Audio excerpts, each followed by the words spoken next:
Hi, I'm Eliot Brew, and for the past 17 years of my life, I've been living with spina bifida, which is a disability present from birth, which affects mostly your spine, and as such, the nerves in the spine leads to many complications, including loss of muscle tone, loss of sensation, loss of balance. Yeah, but I never really seen a true sort of reflection of a disabled experience before. So I hope by making this, I can sort of show you a better understanding of what it's like. But as much as I'd want to, I don't think I can do that by myself, because there are so many different disabilities which can have so many different effects on your life. So I invited some other people to talk about it. Some of them with visible disabilities, some of them not. Some of them identify as disabled, some of them don't. But I really hope by showing this range of people, I can better show you what it's like.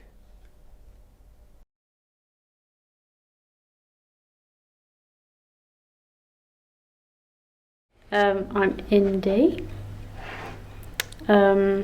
Currently in the process of getting diagnosed with Tourette's.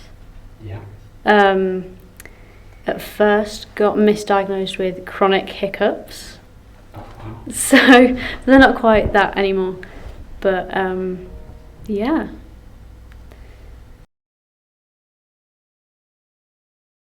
So, just for someone who didn't know what Tourette's is, can you just try and explain first generally what it is, Okay. and then how it affects you? It's a neurological disorder that causes you to make involuntary movements and sounds. Day to day it affects you because obviously you're walking around, you're making noises and you're moving, but nobody really knows what it is, so you get a lot of weird looks. But it's kind of a weird disorder because it's not the same every day, and Yeah. some days you won't tick at all, but then the next day it'll be like insane. Yeah. And tics are the name you give to Yeah, these sorry, as well. tics are the names that you give to the involuntary movements and noises. Tics are triggered by a lot of environmental things. I've been triggered by a water fountain beeping, which is interesting. But if you're with somebody that has Tourette's and you have tics, they kind of trigger each other, and their tics will set somebody else's tics off, and it keeps going until someone probably would have a tic attack where you are constantly going and you can't stop until you calm down. Yeah. So, how do these tics affect social situations? Well, most of the time, around new people, I personally tend to suppress them so that somebody new I meet wouldn't know I had Tourette's, because I hide them. I feel like it's more comfortable to tick around people you know, Yeah. because there's not going to be the judgment factor. They're not going to judge you for it because they know you have it and they're used to it. Yeah. So, in terms of the suppression, is that something you do often? I do it every day. Sometimes I subconsciously do it and I don't mean to. I guess it kind of comes off of the you don't want to be judged. You don't want people to think you're weird, even though it's not really necessarily a weird thing, but you don't want to be stigmatised by it. The sensation of a tick, it's like, you know, that moment before you sneeze. Yeah. It's like that, and it's, I don't really know how to describe suppressing them, but it's, you like hold them in. You don't, if you don't think about it, you won't do it, I guess. Yeah. It's more of like a mental thing than a physical thing for me anyway. It's like if I don't think about it or I distract myself, then I'm not going to. Yeah. And is that something you often like aim to achieve, to like distract yourself so you don't do it? Definitely in social situations or like public places where there's big crowds, because you don't want to be that one person in the crowd that's a bit different. That sounds a bit deep, but yeah.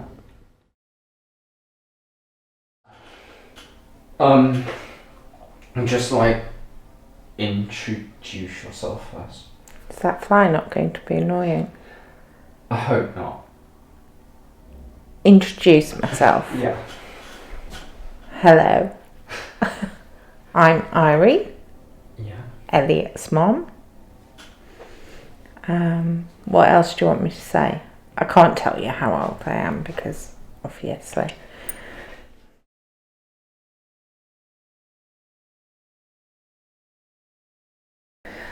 About 16, 17 years ago, I was diagnosed with benign joint hypermobility syndrome, which has then led to fibromyalgia, apparently. Joint hypermobility basically means my joints move too much. So, yeah, my joints move too much. So, in order to compensate for things moving too much, my muscles go into spasm. Yes, so that's the hypermobility side. Fibro is sort of, I don't know really. I think for a long time it was seen as one of those things that doctors gave you because they couldn't come up with something else. So it encompasses things like tiredness, I was going to say fatigue then, but obviously tiredness, pain, brain fog, all different things, difficulties with memory and hair loss and just everything really. It basically means that I'm in pain, sort of, yeah, whenever I'm awake, I'm in pain, and sometimes the pain wakes me up when I sleep. I say sometimes, it always wakes me up when I'm asleep.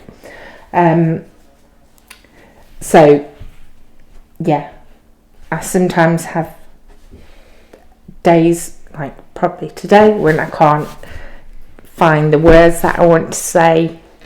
I have difficulty remembering stuff. When I have a brain fog, I can't do anything.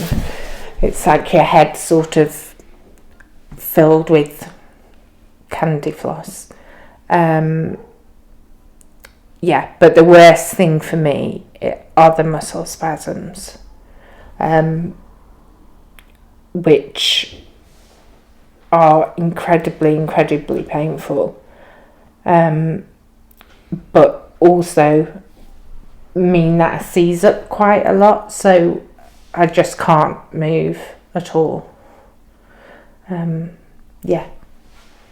I always say these pains started when I was 15, but thinking back on it, they didn't. They probably started when I was about 12, and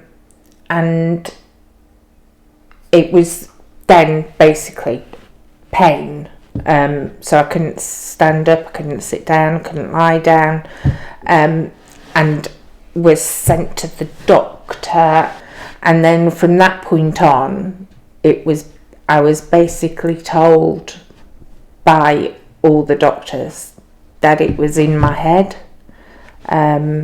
So Eliot's rolling his eyes. yeah, so the pain I was in, the back pain I had, was in my head. And so it carried on until I got to see a rheumatologist at the orthopaedic hospital in Birmingham, like I say, about 16, 17 years ago, who diagnosed me with hypermobility, which was great when I was younger because it meant that I could dance really well. And I was really good at dancing and really active. So that was my diagnosis. And then from then it's sort of been, well, this is your diagnosis and here, get on with it. As someone who's had their disability known from birth, I've never really had too much trouble with the medical system. I mean, there are the endless waiting times for operations and things like that, but generally, minus my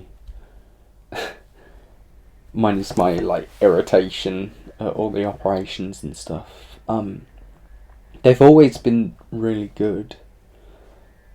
But I'd never experienced the process of being diagnosed. Okay, well, I guess there was, when I went to the doctors about it, my mum and I had an idea that it possibly could have been Tourette's, but then it took us suggesting to a doctor that it was that. It wasn't it could be this. It was me and my mum having to go to the doctors and being like, we think it's Tourette's, for them to actually have a look down that route.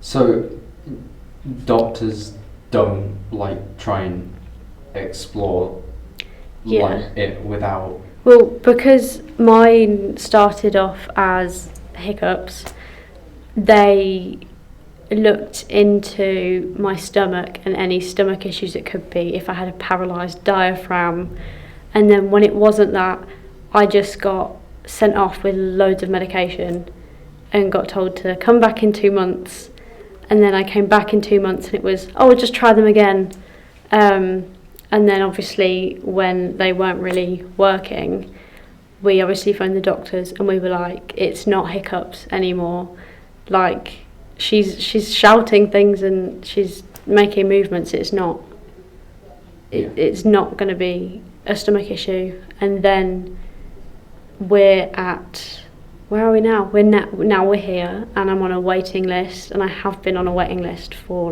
nearly 2 months to go see a neurologist. So how long is that waiting list? I wish I knew. I haven't been told. Is it presumably an endless list? I'm gonna guess so, because I haven't heard anything. Are there things they've blamed these pains on despite this? Oh yeah, well, apart from the it's in your head thing, weight is always an issue. So whenever you go to see a doctor now, it is basically you're too fat. But they I think everything that I go with now is blamed on fibro rather than looking for other things. I think it's a very easy diagnosis to make because it just gives people a label, and then you're basically just told to get on with it, or to lose weight and everything will be fine, or take the pills, but don't take the pills so you become reliant on them.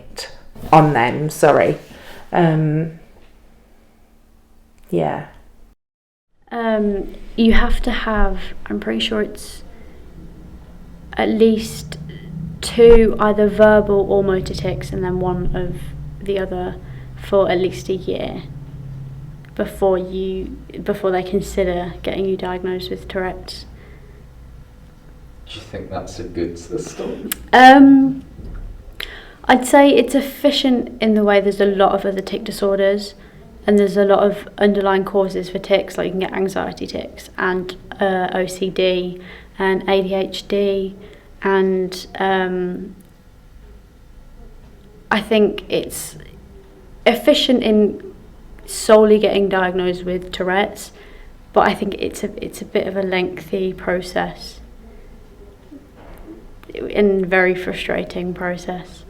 I've been sent to pain clinics when my medication hasn't worked anymore, and been told the same thing, and just medication has been changed, but that's all it seems to be. It just seems to be a case of, here, have some pills and get on with it, but it's really hard to get on with. Yeah. So that process, like waiting for that diagnosis, how is that like? Frustrating, because obviously you're experiencing these involuntary movements and noises, but you can't really be like, I have Tourette's, because nobody's told you that it is that yet, especially 100%. And at like school and college, obviously teachers are going to need to know what's going on, but you don't have a formal diagnosis, so it can't be put on any college records about you, so it's a bit frustrating.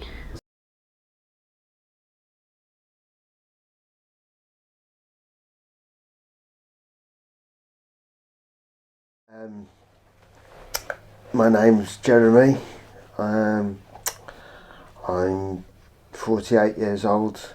I have cerebral palsy, spastic diplegia, which technically, according to the definition, predominantly affects two limbs, which is true to an extent, but in reality, in a more limited way, the whole body can be affected, because a lot of it has to do with alignment and symmetry of muscles, and strength and weakness, and spasticity to a greater or lesser extent, and range of movement.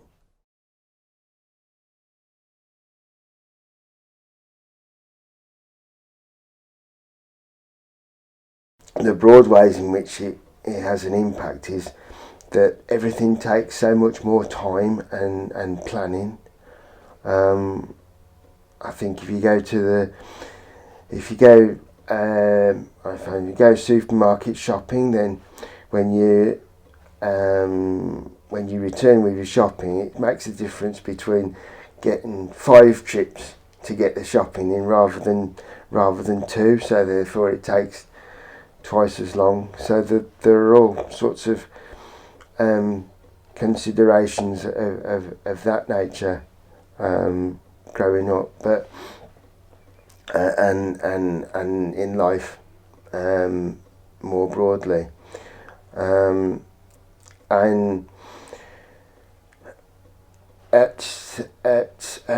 as I say, I was really lucky because my folks were really resourceful, and for instance, when it got to my point of moving from primary to secondary school, so that would be from in modern terms from, I believe, from year 6 to year 7. The local authority were doing some refurbishment in the school, and they were going to put a lift in, but they ran out of money, so they didn't. So I necessarily would have to walk up a couple of flights of stairs concrete stairs every day. Back in the day when health and safety didn't really exist, so to speak, and by today's standards, these places would be absolutely lethal. So I've always really had I've always been mindful of the fact that prior to the disability discrimination legislation, that if I wasn't fit enough to do something, it would have things wouldn't have been possible. I drive about. I swim predominantly to keep fit. That's my main activity, and I also use the gym. So I've spent 30 years, best part of 30 years, ploughing up and down the swimming pool. And for the last 20 of those 30 years, it's got to have been, but for the last 14 months of COVID, it's been 5 times a week, and that's just about in order to try to do everything to maintain the mobility that I do have, given that I need to be fit enough to drive and run my house. At the moment it's just me and the mortgage, so I need to be able to be fit enough to do the things that I need to do to lead the life that I need to continue to lead. So that's me in summary.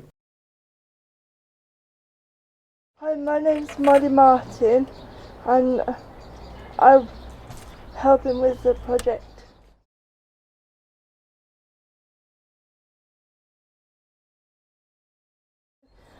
I've got CP, which means I've got cerebral palsy, and I've also got a bit of scoliosis, which basically means my CP affects me, which means my legs don't work. It basically means the part of my brain that tells me that to move my legs and doesn't work. It's basically a bit of dead tissue, and I have to retrain parts of my body to do things because my legs don't work, but I can't walk full stop.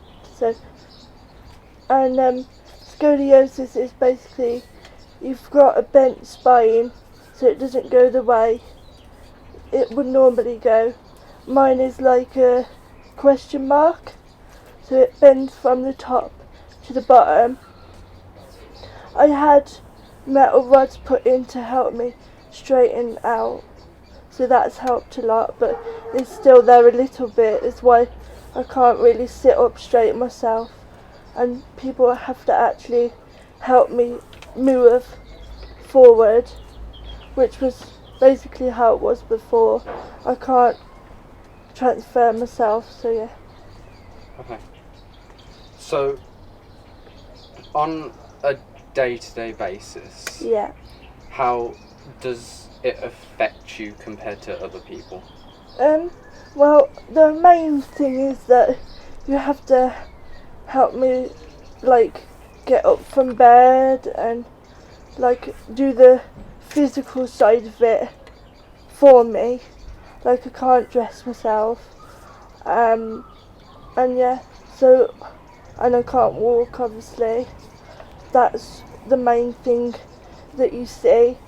But I suppose another part of it is I have to really focus, like, to do things, like with my motor skills as well. It takes me quite a long time to do something, like if I was to cook or do something fiddly of like a piece of artwork or something, it would be quite obvious in that way.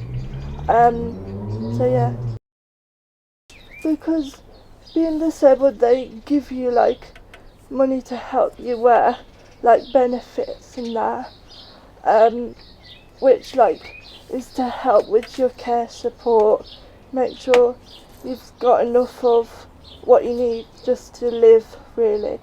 And I could not, I can not work. Say if my health got worse or something drastic happened, I could not work because they would help me.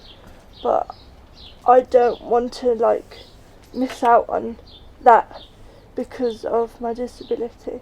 I've never said, oh, I don't want to do this because I can't do this.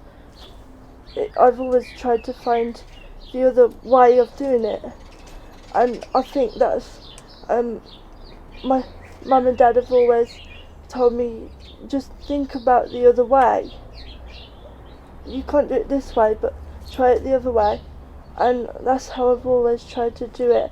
I mean, I'm hoping to get a job in the future and do that, and volunteering in some form with theatres and stuff.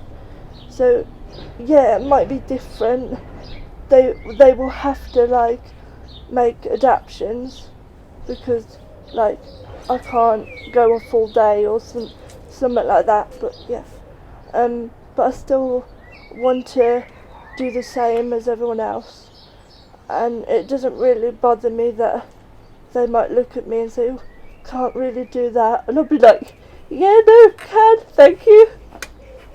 How did the disability affect work?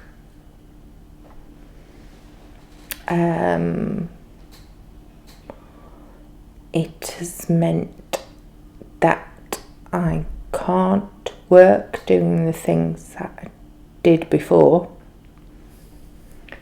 So, yeah. So I used to teach, but I won't be able to do that now because I can't guarantee that I can't do it because I swear too much because the pain. I wouldn't be able to carry the books into school. I wouldn't have the energy to do a full day at school. I can't guarantee that on a Tuesday I'll wake up and feel fine,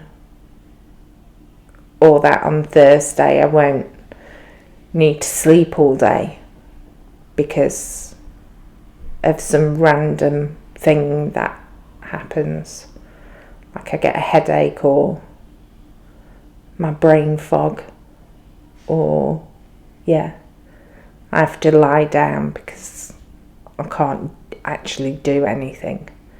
So yes, it's affected work in that I can't do what I did before. It affects work now because I only work part-time and I work with your dad, so it's easier for me. I don't think I could go out and get a job for the very reasons that I just said to you before, so it's very limiting for me. It would be very limiting for work. I'm currently trying to make a living as a freelance public relations professional, having worked for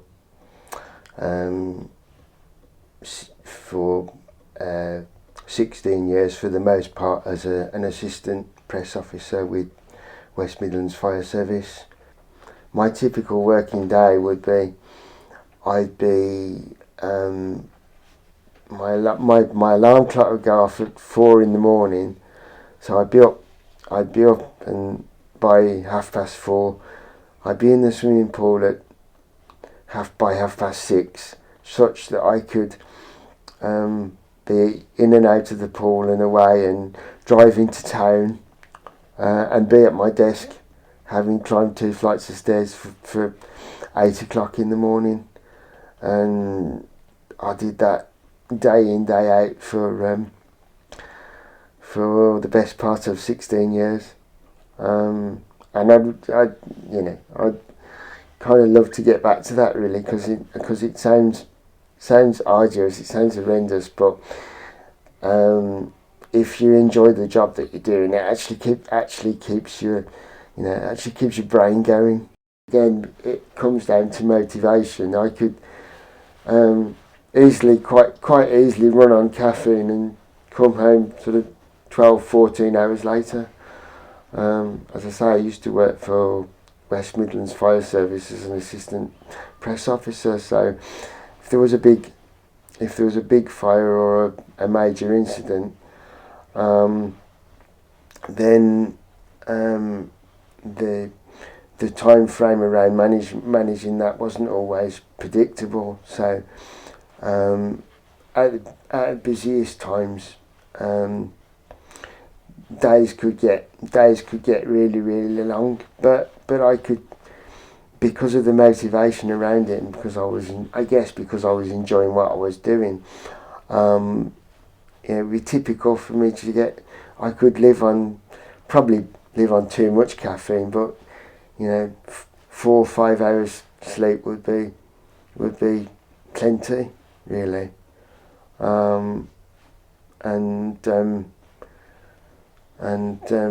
It would be nice to think I could get somewhere near that again, but age might be a factor in that as well now. But I won't kind of dwell on that. In terms of work, I can't actually write or type very, very quickly. So I think that has always been a frustration.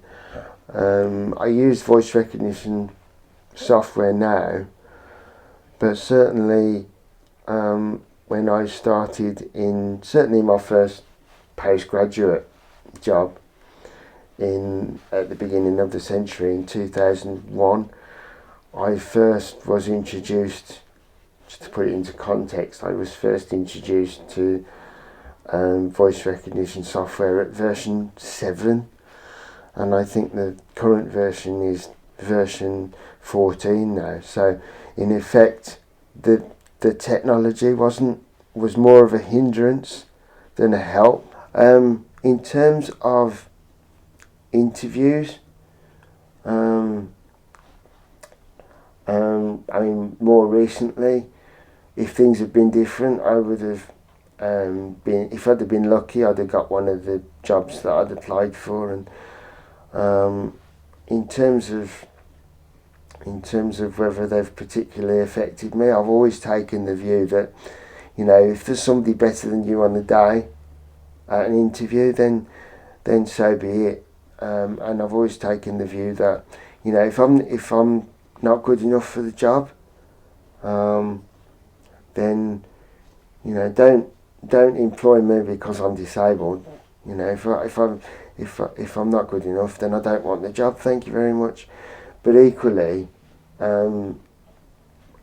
after it can be a bit of a numbers game, and job searching is frustrating for everybody at the best of times. And I've been in interviews where I think I've done really, really, really well, and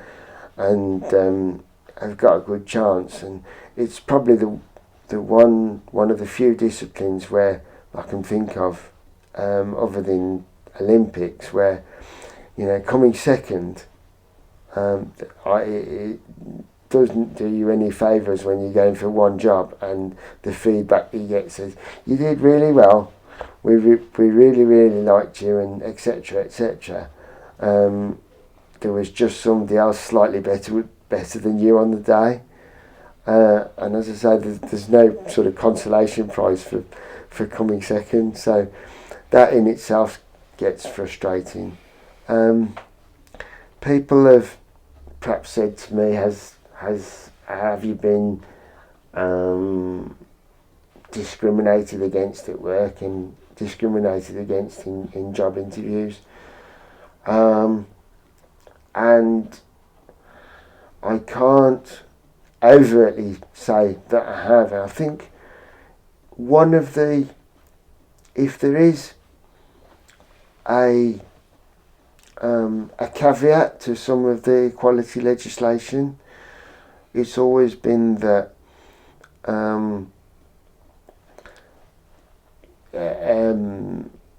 it can be, one can't be overtly discriminatory. who knows whether there's covert discrimination, particularly in a working environment. As much as the stereotype of disabled people not being able to work is incorrect, there will still be people that will have trouble working. And generally, anyway, it's a lot more expensive to live with a disability, as you've got to pay for things like your adaptions. So, the government has a system for counteracting this, called Personal Independence Payment, or PIP, which is a monthly allowance that gives you the money you need to be able to go about your life. Do you want to talk about the PIP payments and government? Yeah, what do you want me to say? Just your general experience around it. Am I allowed to swear or am I not allowed to swear? You can swear. It's shit. The whole thing is just shit. I did apply for what was disability living allowance maybe 10 years ago, but was turned down because I could walk up the stairs to fetch my medication. That's what they that was one of the reasons they turned me down. And so, you know, I'm like, I get in the mindset where, well, sod you, basically. So didn't do anything about it, but did eventually manage to get a blue badge, which I've had for, I don't know, maybe 10 years. It's just the most tedious and sort of soul destroying application you can do. So I put on my form that I couldn't use public transport because I have a thing about public transport, and driving was hard, and obviously I have to plan things quite meticulously, so it was going to be difficult for me. So then they gave me an appointment at probably one of the worst places. So it was in the centre of Birmingham, where there would be no parking around.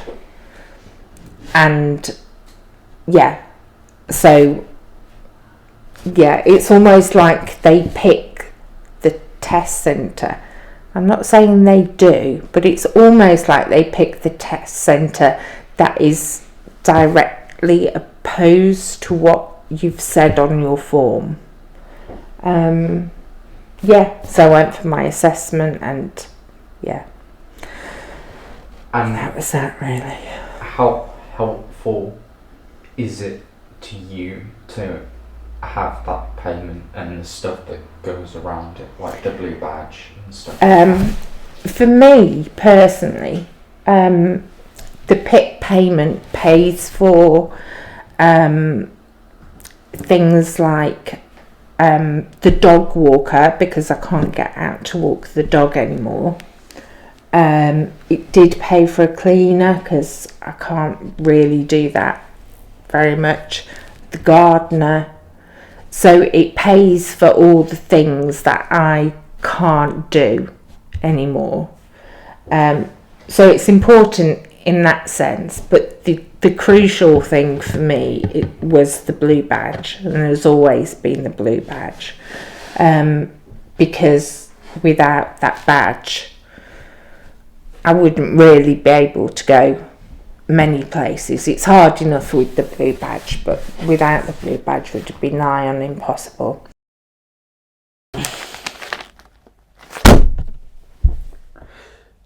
This is all the paperwork needed for an appeal to PIP.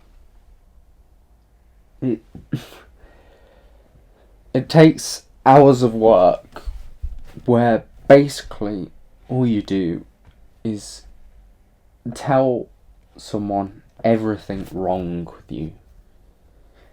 It's just completely demoralizing, it's painful, it's stressful.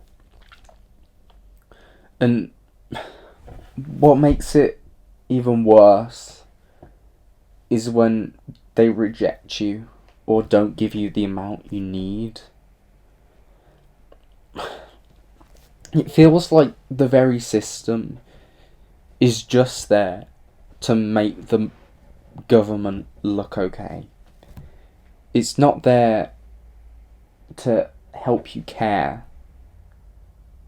for yourself. It's not there because they care about us. And then, just when you see things in the notes like history shows no spinal restrictions, and downright lies like you reported you can access all areas of your home, use the stairs, and walk around school without restriction.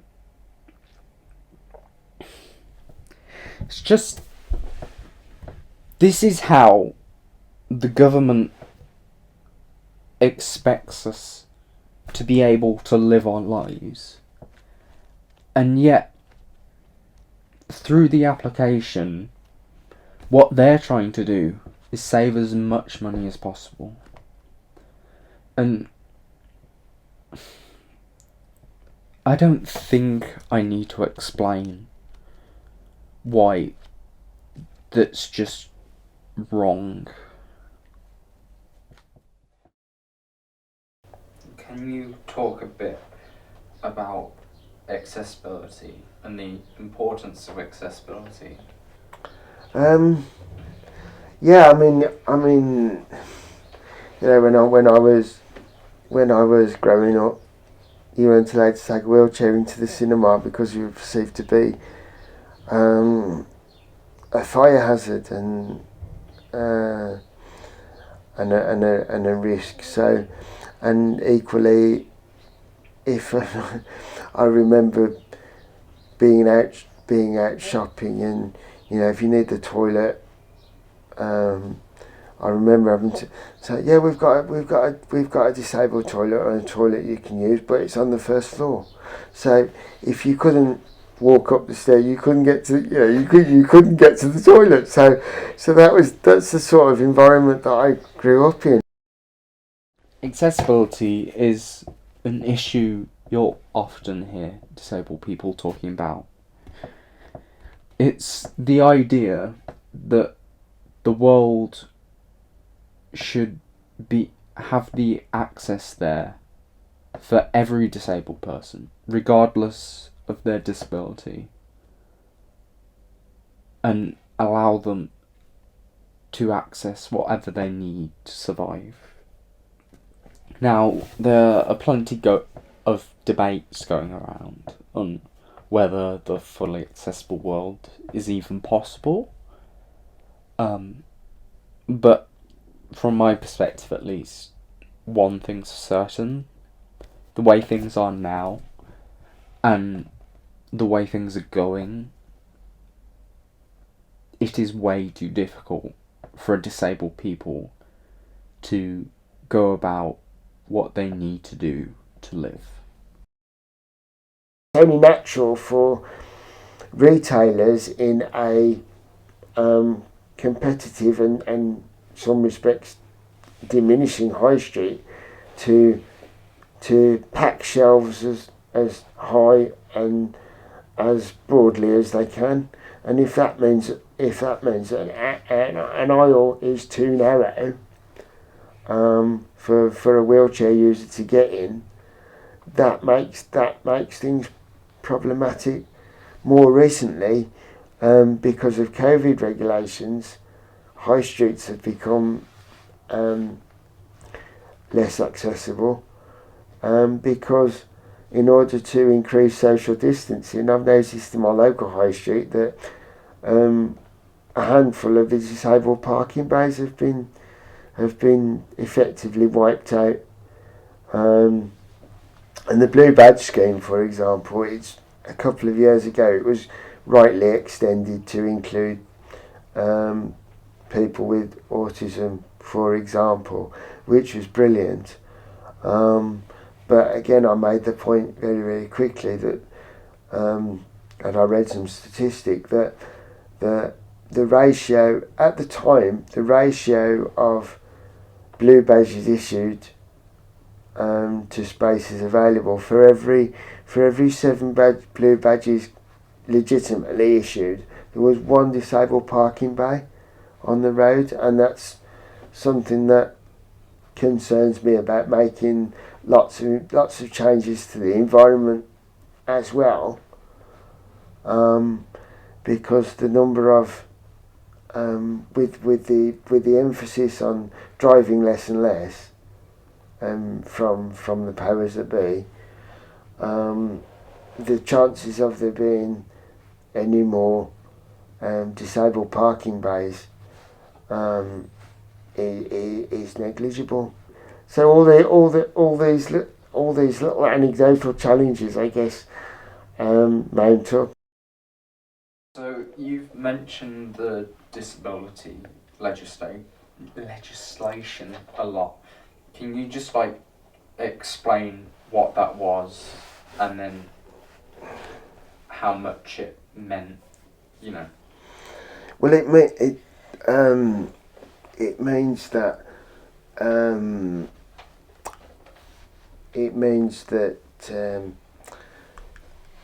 the people with disabilities should have the same access to goods and services that that non-disabled people should have, and that perceptively reasonable adjustments should be made to accommodate the needs of a person with a disability, so that there's a so-called level playing field, whether that's about physical access, depending on the nature of the disability, whether it's about putting a lift in somewhere, or providing documentation in an alternative format, or using subtitles, or whatever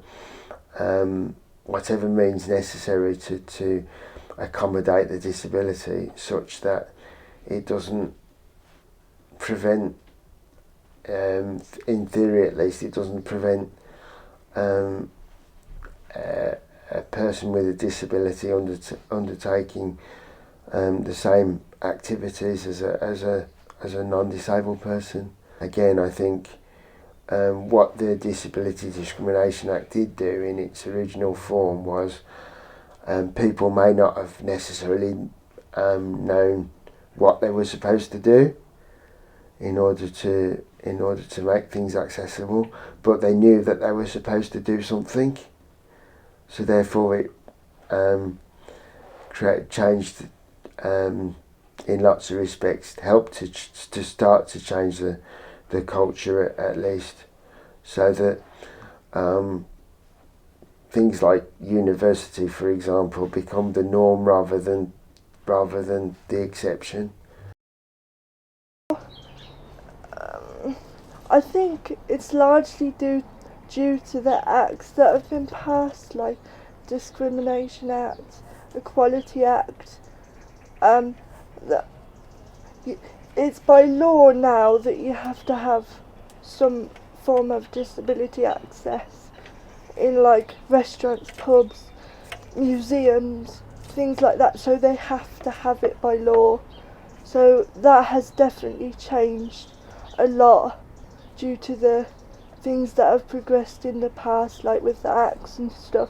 So I have seen that a lot, but not everywhere specifically says that, because they should say that they are disabled friendly, have a sign, or say on the website. So that is good, and that is progress which you do notice, but it is a fine line, because some places say they are disabled friendly, but they just have like this little tiny door or something, you know, Yeah. which you can't get through in one of these. I mean, and like, they do put it a fine line between disabled and okay for disabled and you can't, like, so, but yeah, and like, some hotels and that are becoming more, disabled, with like hoist and changing rooms and things that you wouldn't ordinarily think about as being disabled, you would need until you have to go through it. But yeah, a lot more are becoming more available. I mean, don't get me wrong, you have to actually physically search for the right things that an individual would need, because it doesn't say it in everywhere, but they are like more space, hoist, toilet rooms and stuff. They are becoming more obvious, like you can tell that that's meant to happen there, and like you get seating with places that you go and watch theatres and stuff, so that's basically improved a lot more with like room and things, and like going into places. But I do think it does need to come a lot more, not so much in what they do there, just in like how like much they do it, you know. It doesn't have to be like loads of ramps or loads of, I'm just talking about like make it more doable. Like if you can't go up a ramp in a massive step, it's things like that. It can't be like something small that doesn't work. It has to be something available to us, you know. They have to make it more obvious. So that sort of thing does need to come a lot more, and they need to have more things that are available that we can do, like outdoor sorts of things. And yeah, so that's what I would say. When you're out in public, do you not Am I out in public? out in public?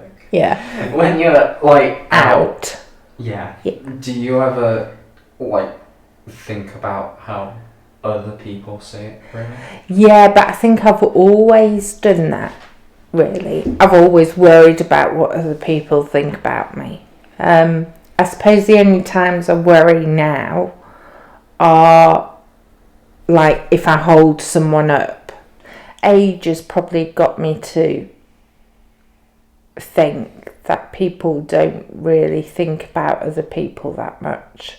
People will say, "Oh, have you tried acupuncture?" Or, "Oh, I know this really lovely Chinese medical cure." Yeah, people offer advice a lot, like, "No, I haven't tried taking paracetamol 8 times a day," or, you know, "No, I haven't tried massage," or, yeah, "I've tried everything. I know you're trying to be helpful, but yeah, you're not being helpful." So no, people offer me cures all the time. I don't know, really. I'm sort of weary of it all now. It just bores me. And I really do try and think to myself that I know it's only because people are trying to help, but it's just frustrating. Yeah, it's just really, really frustrating. The treatment of people with disabilities is just awful. In my experience, I've had a teacher shout a slur in the middle of class. I've had people walk up to me and tell me that God will heal my legs. It just feels like there's an endless onslaught of things telling us that we're not good enough, and at least in my experience, it sort of makes you scared of who will say what next, and that fear sort of paralyzes you from doing what you want to do sometimes. Yeah. It's just the worst.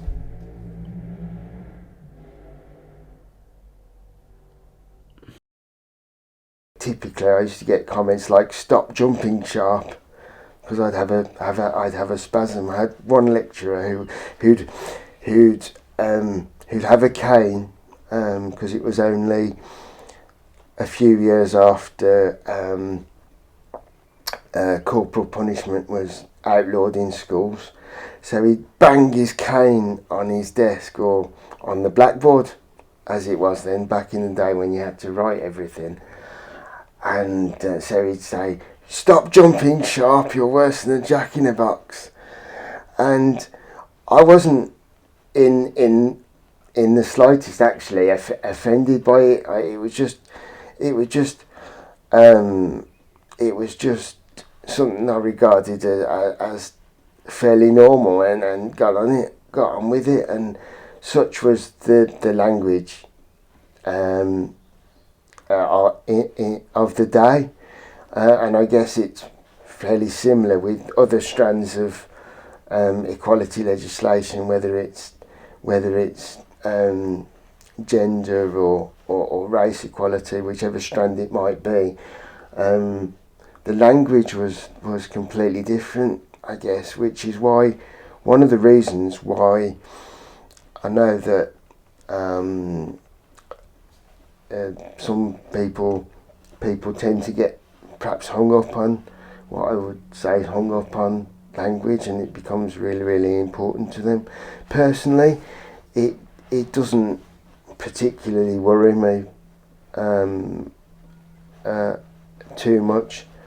Obviously, there are phrases that are in context that there'd be no way that people and I would use now that was used 40 years ago. So these things move with generations.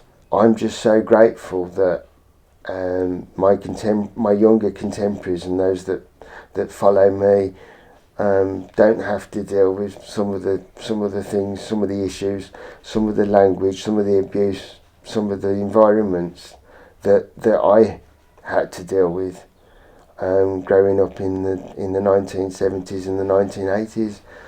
But I guess that somebody with a disability in the 1960s would possibly say something very, very similar. So things move in time and context. Have you ever had an experience where like people will come up to you and just ask like really inappropriate questions or things like that? Well, yeah, there's been a few, but yeah. I had, mainly in my experience, it's been the older generation, that, like, because they don't get it, and because they were from a time where it wasn't always normal, was it? But, I've had people, like, come up to me and physically shout at me to ask me if I'm alright, like, "You're right!" Like, as if I can't hear them. And then me and Mum just have this, like, look that we're like, "Are you okay?" You know, like, really obvious, and then also, they would ask the people that I'm with as well, like, you know, if that was a bit, and I go, "No, I'm good, thanks," you know. And like when you're trying to order something in public and they ask you carer, I'm like, I'm the one ordering it, you know. So it's stuff like that, and then like if you go to an appointment, like I've had experiences where you want to use like the disabled toilet, which is supposed to be quite big and have enough room and everything. They've like been a little space, and then like which is hard because you can't actually use it then. And it's just people like asking like can you walk or can you write a pen. I went to vote the other week and I had a lady look straight at me and ask me if I could like hold a pencil, whereas like somebody else that could like walk or something, who like could walk, wouldn't get asked that. No, it's not always so obvious.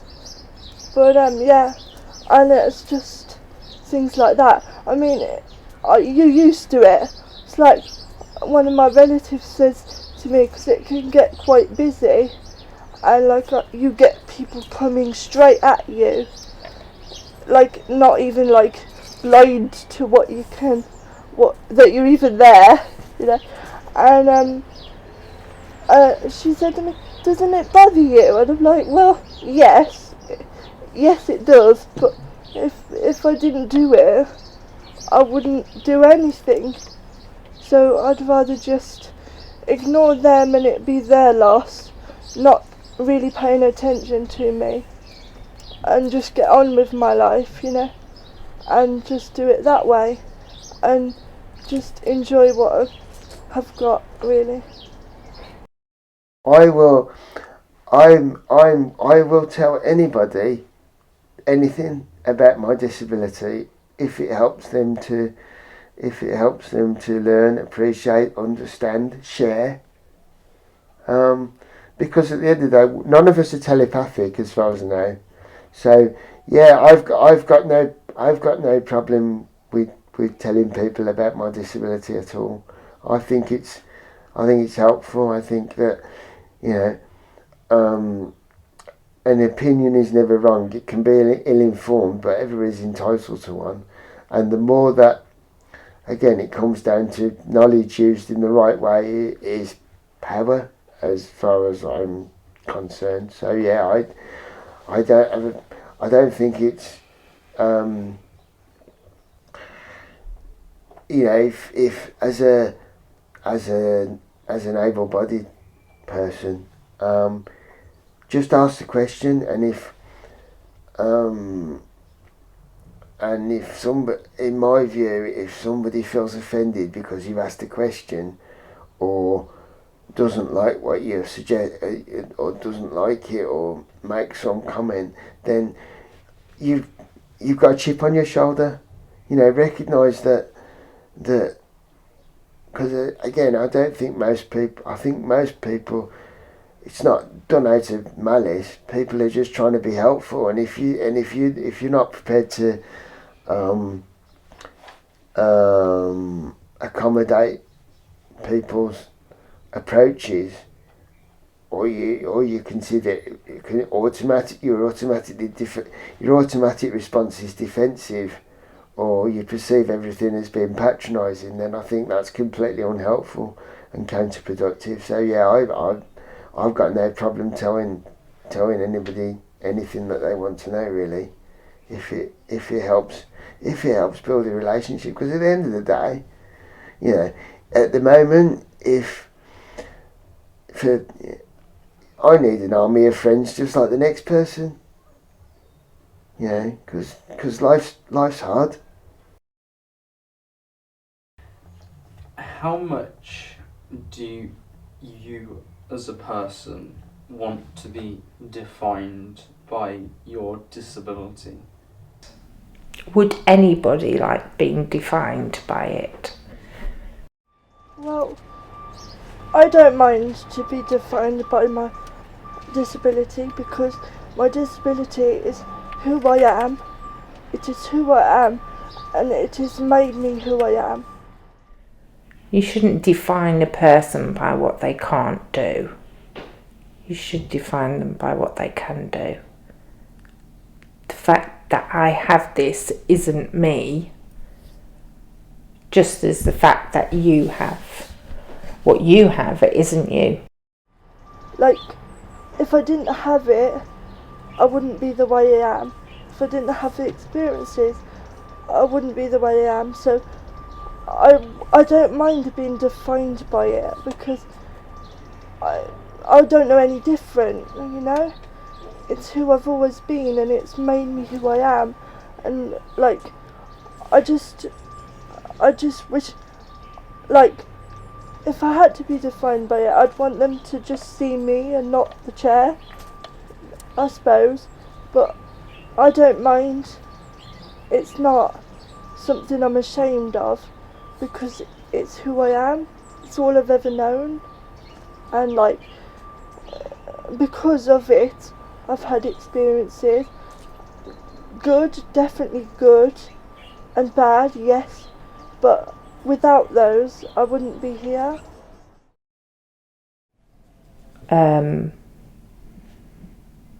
No, I don't like to think of myself as disabled, though. We've had this chat. Yeah. So, do you want to talk about that? I don't know what I should say about it, really. Just, yeah, that's not how I see myself.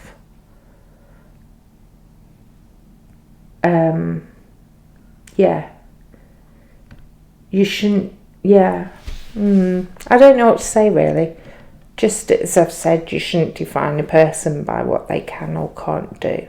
That the fact that you have spina bifida is just a part of you. It isn't who you are. You're not. There are so many more interesting things about you than spina bifida. Do you think that, like, me having spina bifida, do you think that that effect that it has had on me should be, like, important how people see me? No, because it's probably the dullest part of you. No offence, but it is. It's always been the dullest part of you, because there are so many, like I say, there are so many more interesting things about you than that.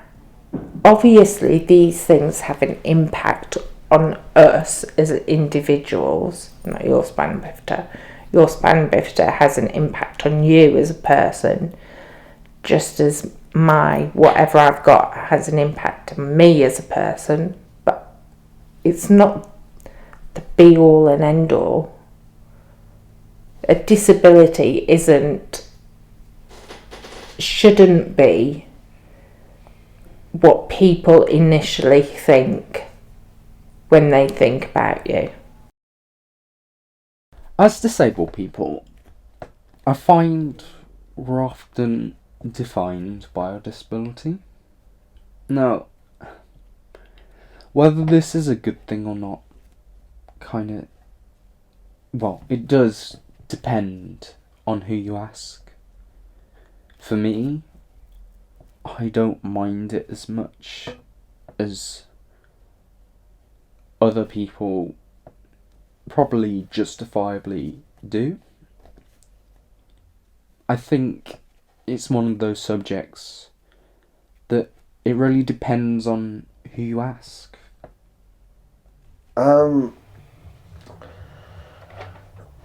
I wouldn't predominantly want to be, but I'd like to be. I'd like to be known for what I've achieved. I'd like to be able to integrate it kind of seamlessly, but I also recognise I'm not naive. I recognise it's there. I know that You know, I know that I need to swim most days. I know that I need to go to the gym most days. I know that I get tired, and I know that I can get stressed.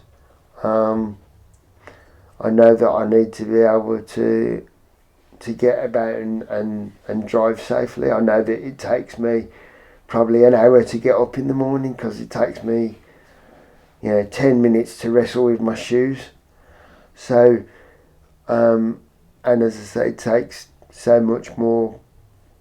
It would be naive for me to pretend I haven't got a disability, and it didn't make life difficult, because it does, and you can change the environment to a point, but life is still challenging.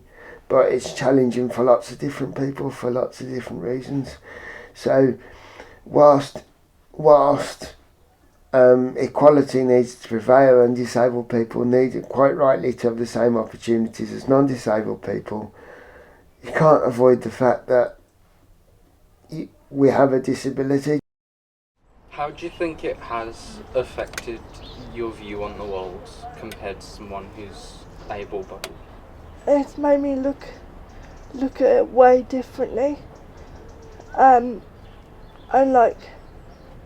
because just to go out, you have to plan every little thing you do, and where you're gonna go to the toilet, whether there's a ramp, things like that. It's made me look at it in a different perspective from going through it, because you have to adapt everything just to live. And it's made me see it from the other side as well. What would somebody that didn't have a disability originally and had to go into being disabled, what would they do? So it's just made me more adaptable, and definitely more grateful, I would say, because I have to work for what I get even more. It just doesn't get handed to me or anyone. But yeah, I'm more thankful and grateful for what I have and what I get, really. I don't know. Maybe it's made me a bit more tolerant. I could concede to that. Yeah, it's made, no, not tolerant, more accepting of other people. Yeah. But it hasn't intrinsically changed me. I still get annoyed by the same people and by the same things that I've always been annoyed by. Maybe more annoyed now by different things. Like people, even stupid things like people sitting on a bench and moving. That annoys me because it hurts me.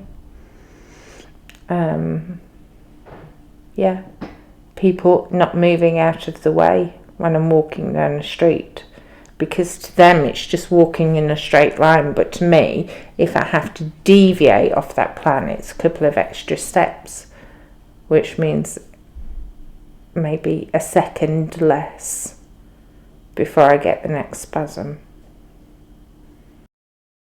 People say in terms of job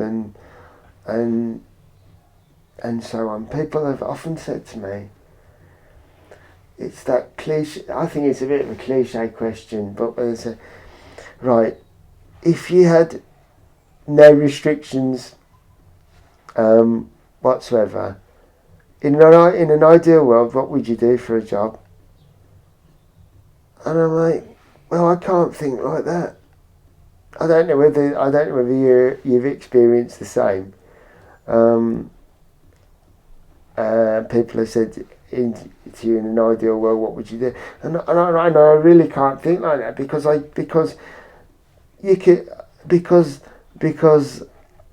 I am disabled and life is difficult. So you can't pretend it's not there. So people, you know, I am, I guess, naturally more pessimistic about it than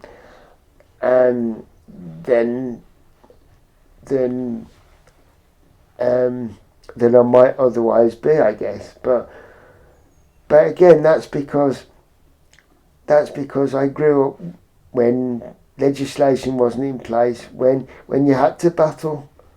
So, and that's why I'm grateful that younger people don't necessarily have to battle with some of the things that I and my contemporaries battled it, because it means that hopefully, at least, they've got more energy that they can channel into university, and they can channel into careers, and that's why I struggle, because when a lot of mainstream disability says you shouldn't need to think about it, it's for somebody else to think about. It's not your problem, it's society's problem. That's when I think it, for me, it becomes challenging, because I then find it hard to say, actually, I'm actually struggling today. It almost feels like I feel guilty for saying, actually, things are hard. And I think that there's an inherent tension there. So I probably am quite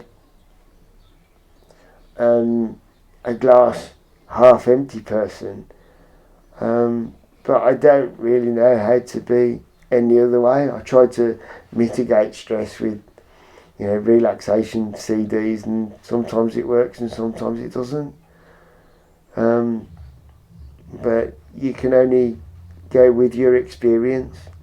You can't turn yourself into somebody you're not. I think that apart from lots of spending power, disabled people have an awful lot to offer, because again, it comes down to this inherent conflict.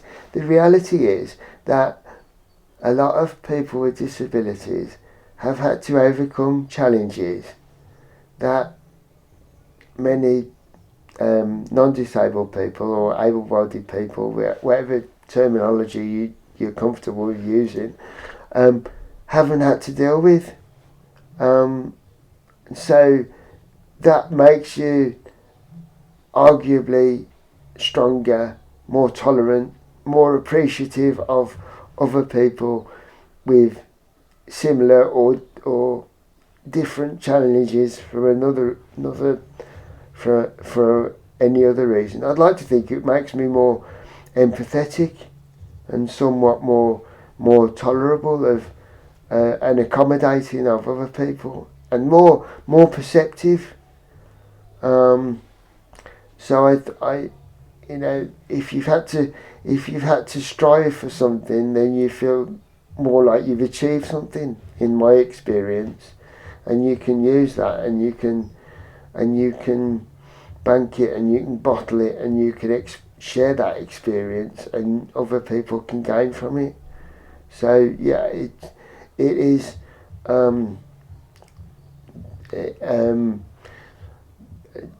Learning from a disability has so many positive experiences. It's about, there's nothing wrong with overcoming a challenge, and that's why I think there's a conflict in the language. But and that's why I'm comfortable with being an inspiration. If I've been an inspiration, if you can tell me the reason why, thank you, I'm happy with that. You know, don't just tell me I'm an inspiration because I've got out of bed in the morning. Well, so have most people. Don't, you know? It's like, if you can say if I've been an inspiration, and you want to tell me that, if you can tell me the reason why, then yeah, I'll take that. Thank you very much. I don't see a problem with that. I think it seems to me these days that a lot of disabled people do, and that's fine. Who's to say my opinion is right or wrong? And you know, everybody else is entitled to their informed opinion. but yeah, it has a lot of positives, because it can make you more resourceful. It can make you more of a problem solver, because you just have to do things slightly differently, find ways around things, you know. And there isn't always going to be usually there isn't somebody else there to solve a problem for you. So if you don't solve it for yourself, the more problems you can solve for yourself, the more challenges you can meet, the stronger it makes you. So I think that there are lots of positives for having a disability. I wouldn't change it now, because I still, for however frustrating it gets, I'm still look back on some of the things that I've achieved and like, well done. Sometimes it's just hard to focus on the positive things if you're in a negative situation. I'll say that, but I wouldn't have it any other way. Yeah. And just hope you can persevere in the meantime. Living with a disability, I think, is something that intrinsically influences our perspective on the world. I think as people, we are changed by our surroundings and how people treat us. So, all I've tried to do here is show you the thoughts and feelings of 5 different people with disabilities. We can't accurately reflect every disabled person's thoughts, but I hope it gives you a good starting point. If you were to ask me what it's like living with disability, I don't think I could give you a proper answer. I could tell you that it's difficult. I could also tell you that it's not some sob story. It's not a tragedy that you need to cry at. And it's not some inspirational thing you need to aspire to. It's just a different story. And by making this is me telling you my story and trying to tell you other people's, because that's all we can do. All we can do is tell you what it's like